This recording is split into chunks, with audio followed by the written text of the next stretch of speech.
Halo Bapak Ibu, salam kenal, salam sejahtera untuk kita semua. Saat ini saya akan sharing sebuah tren di industri e-commerce. Mungkin Bapak Ibu semua tidak asing lagi dengan istilahnya Bukalapak, kemudian Lazada, Tokopedia, dan lain-lain. Nah, sepertiga dari penduduk Indonesia yang milenial saat ini sudah mulai bergeser cara belanjanya. Yang awalnya offline pindah ke online.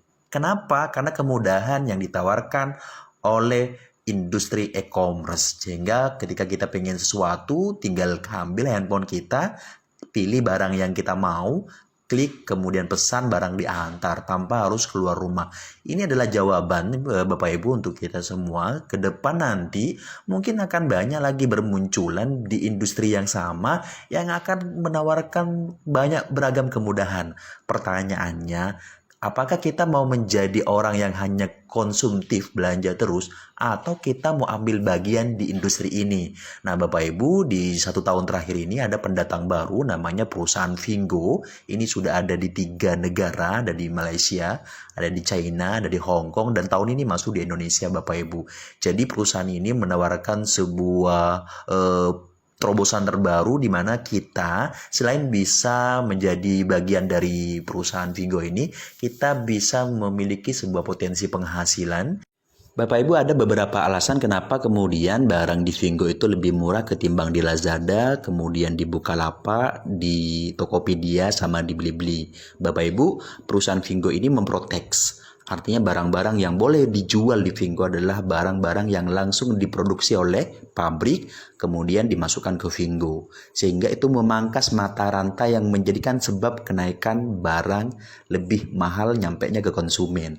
Nah, contoh Bapak Ibu, ada beberapa barang handphone, itu kalau misal di Indonesia harganya 3 juta di Bukalapak atau di Tokopedia, ketika kemudian kita lihat di Vingo, itu selisihnya bisa sampai di angka 400.000. Kenapa demikian? Seperti yang saya sampaikan di awal tadi, bahwa perusahaan ini itu memprotek beberapa mata rantai makelar yang berjualan di e-commerce ini. Artinya terputus dari perusahaan produksi langsung kemudian di Vingo. Inilah alasannya sehingga barang itu jaminan kualitas mutunya itu pasti sangat diprioritaskan, kemudian harganya juga pasti sangat lebih murah. Nah, bayangkan Bapak Ibu kalau semua barang yang ada di Tokopedia ada di Vingo dan di Vingo jauh lebih murah masuk ke Indonesia. Saya yakin Bapak Ibu, sekian banyak orang-orang terdekat kita yang terbiasa belanja di Bukalapak, yang terbiasa belanja di Blibli, yang terbiasa belanja di Tokopedia, dia akan bergeser ke toko yang lebih murah. Pasti dong.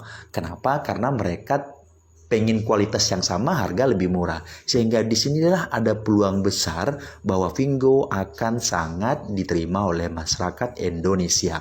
Pertanyaannya, tawaran apa sih yang diberikan oleh Vingo terhadap kita kalau kita mau terlibat di dalamnya untuk menjadi bagian dari Vingo sehingga kita bisa dibayar mahal dengan potensi market yang besar dan tawaran barang yang lebih murah ketika ada di Indonesia. Nah, nanti Bapak Ibu di video berikutnya akan saya jelaskan bagaimana cara kerjanya agar kita menjadi bagian dari Vingo dan bisa menikmati penghasilan puluhan juta, ratusan juta setiap minggu yang akan dibayar oleh Vingo dengan program yang namanya afiliasi. Nah, afiliasi ini adalah program yang ditawarkan pada seluruh masyarakat untuk membantu menjualkan barang-barang yang ada di Vingo tanpa kita harus punya barang, menggunakan kode referral. Kode referral itu yang kemudian disebar ke teman-teman kita. Kalau kemudian teman-teman kita itu belanja melalui kode referral kita Bapak Ibu, disitulah potensi duitnya akan mengalir Bapak Ibu setiap hari puluhan juta. Dan itu sudah dialami oleh beberapa kawan kita di Malaysia. Mereka ada yang setiap minggunya itu 50 juta, ada yang 100 juta, ada yang kemudian menyentuh di angka 2M Pak Bu sebulan. Artinya di negara lain ini sudah terjadi, tinggal kita di Indonesia mau ambil nggak nih momentum untuk kemudian kita menjadi bagian dari perusahaan Vingo.